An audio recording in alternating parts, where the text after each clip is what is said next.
Olá! Você quer aprender a contar prazos de acordo com o Código de Processo Civil? Então vem comigo e se liga nessas dicas. Primeira informação: o que é prazo? Prazo é o espaço de tempo estabelecido pela lei ou fixado pelo juiz para cumprir um ato. Então, quando a gente diz que alguém tem um prazo a ser cumprido, significa que aquela pessoa tem um tempo em que ela precisa se manifestar dentro de um processo. Existem algumas regrinhas básicas no Código de Processo Civil que direcionam os advogados e os procuradores das partes em relação ao cumprimento do prazo. Vamos lá. Uma primeira regrinha muito importante é o prazo somente é contado em dias úteis. Essa regrinha está lá no artigo 219 do CPC.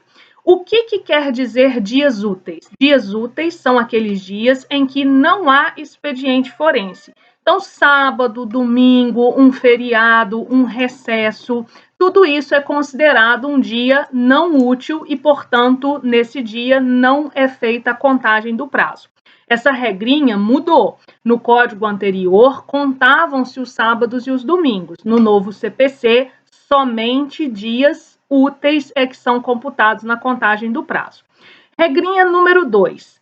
Salvo disposição em contrário, os prazos serão computados excluindo-se o dia do começo e incluindo o dia do vencimento. Essa regrinha está lá no artigo 224 do CPC. Então, se você tem uma publicação com a data de hoje, o dia de hoje é o dia da publicação, é o dia inicial, é o dia Isacó, esse dia é excluído. E aí, se eu tiver que contar, 5 dias de prazo, por exemplo, 5 dias úteis, eu vou contar a quarta, a quinta, a sexta, a segunda e a terça. Então, esse prazo, hipoteticamente, ele vencerá na próxima terça-feira. Uma outra regrinha muito importante é a regrinha do artigo 218, parágrafo 2º do CPC, na verdade o parágrafo 2º e o parágrafo 3º do CPC, que ele diz o seguinte, considera-se como data da publicação o primeiro dia útil seguinte ao da disponibilização da informação no Diário Eletrônico do Poder Judiciário. Então, ainda para os processos físicos, em que se há publicação no Diário Eletrônico do Judiciário, data de disponibilização é diferente de data de publicação. O diário eletrônico, ele é disponibilizado sempre com um dia de antecedência. Então, se foi disponibilizado no dia 22 de junho, por exemplo, considera-se como data da publicação o dia 23. E lembrando que sempre o dia Isacó, ele é excluído. Então, vamos para o nosso calendário aqui. Imagine que a publicação ela tenha se dado no dia... Estou aqui com o calendário de junho, Ela tenha ocorrido, por exemplo, a disponibilização na segunda-feira, dia 26 de junho. Essa disponibilização vai ser desconsiderada e considerada como data da publicação o dia 27. Como o dia Isacó é sempre excluído, eu vou excluir o dia 27 e vou contar 28, 29, 30, 3 e 4. Dia 4 de julho é que será o vencimento do meu prazo. Essa é uma regrinha muito importante, porque quando eu tenho a disponibilização, eu vou, na verdade, excluir 2 dias, o dia da disponibilização e mais o dia Isacó, que é o dia da publicação. Uma outra informação importante é a seguinte: se não houver um prazo fixado por lei nem estabelecido pelo juiz, essa regrinha está lá no artigo 218 também, parágrafo 2º e 3º, e lá disse o seguinte, esse prazo será de 48 horas para comparecimento e de 5 dias para a prática do ato. Então, aquele clássico prazo, vista as partes para se manifestar, essa vista as partes é de 5 dias, salvo se tiver disposição expressa em lei. Então, por exemplo, depois da contestação, é dada vista para as partes se manifestarem sobre ela, especificamente para o autor se manifestar sobre a contestação juntada pelo réu. Esse prazo está na lei. Esse prazo de manifestação sobre a contestação é um prazo de 15 dias. Então, quando o juiz diz lá, vista as partes, né, ou esse ato é praticado de forma ordinatória pela Secretaria do Juízo, é um prazo de 15 dias, porque ele está na lei. Mas se a lei não prever um prazo expresso, né, por exemplo, para se manifestar sobre um documento juntado, a lei não estabelece um prazo. Então, essa vista será de 5 dias. Se for para comparecimento, aí precisa respeitar o mínimo aí de 48 horas.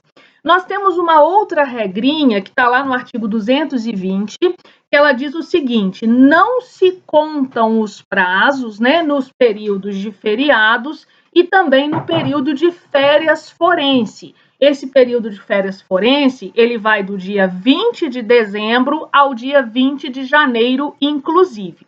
Então, no mês de janeiro, né, como que funciona? Geralmente, no finalzinho do ano, entre a semana que antecede o Natal e até o dia 1º de janeiro, o fórum fica fechado. Isso é um recesso de fim de ano fixado pelo tribunal.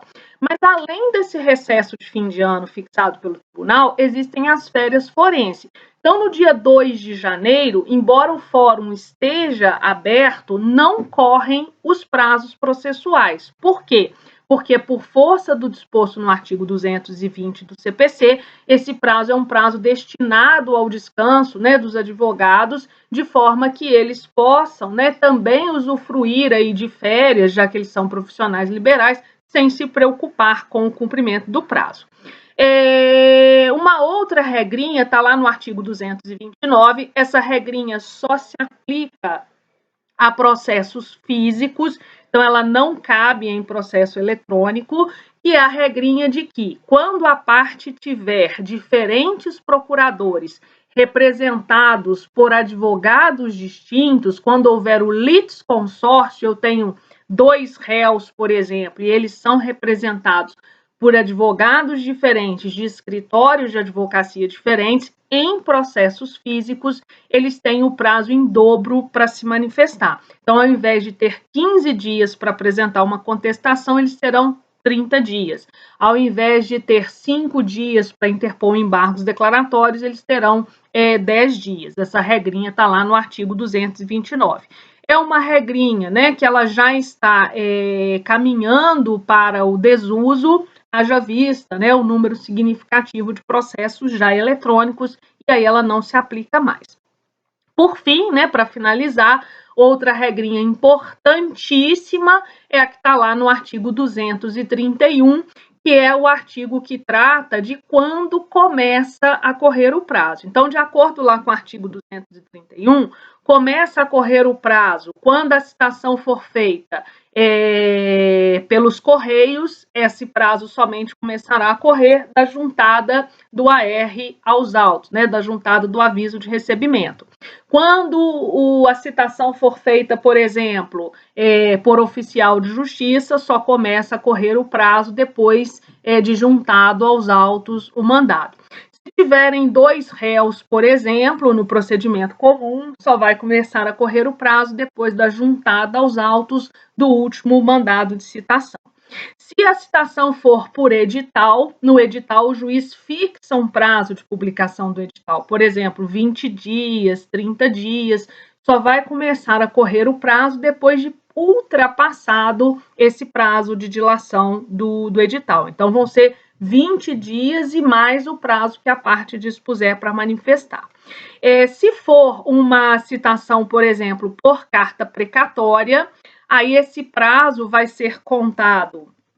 A lei estabelece, para dar agilidade, a lei estabelece que quando é expedida uma carta precatória, feita a citação lá pelo juízo deprecado, ele deve comunicar ao juízo deprecante que foi realizado aquele ato.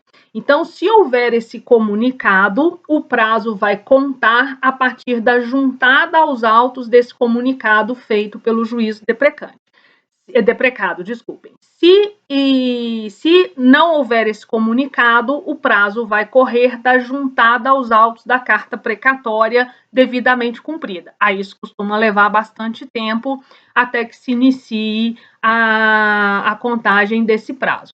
Quando, né, o advogado, o procurador, o membro do Ministério Público retira o processo da secretaria, isso também só acontece nos processos físicos, considera-se como início do prazo o dia da carga, ou seja, o dia que é retirado. Aí nós temos aqui uma novidade, que é agora a citação feita pelo meio eletrônico, né? Essa modificação veio no CPC em 2021 e previu a possibilidade da secretaria promover a citação do réu através de e-mail, então ela manda o e-mail para aquele endereço informado pelo autor na inicial, o réu tem lá um prazo, né, de 5 dias para poder responder esse e-mail comunicando que ele recebeu aquela mensagem. Aí, neste caso de citação feita por meio eletrônico, através do e-mail, começa a correr o prazo a partir do 5º dia útil seguinte à confirmação na forma prevista na mensagem de citação. Então, vai estar indicado para ele, né, que ele tem 5 dias para confirmar. Depois que ele fez essa confirmação, aí aqui 5 dias depois é que começa a correr o prazo. Se essa citação eletrônica ela for frustrada, aí o autor, né, pode requerer, seja a citação via oficial de justiça, seja a citação formal pelo correio. Se você gostou, né, desse vídeo, se você quer aprender mais sobre direito processual civil, se inscreve aí no canal e nos siga para mais dicas, ative o sininho aí para receber novas publicações. Até o nosso próximo vídeo.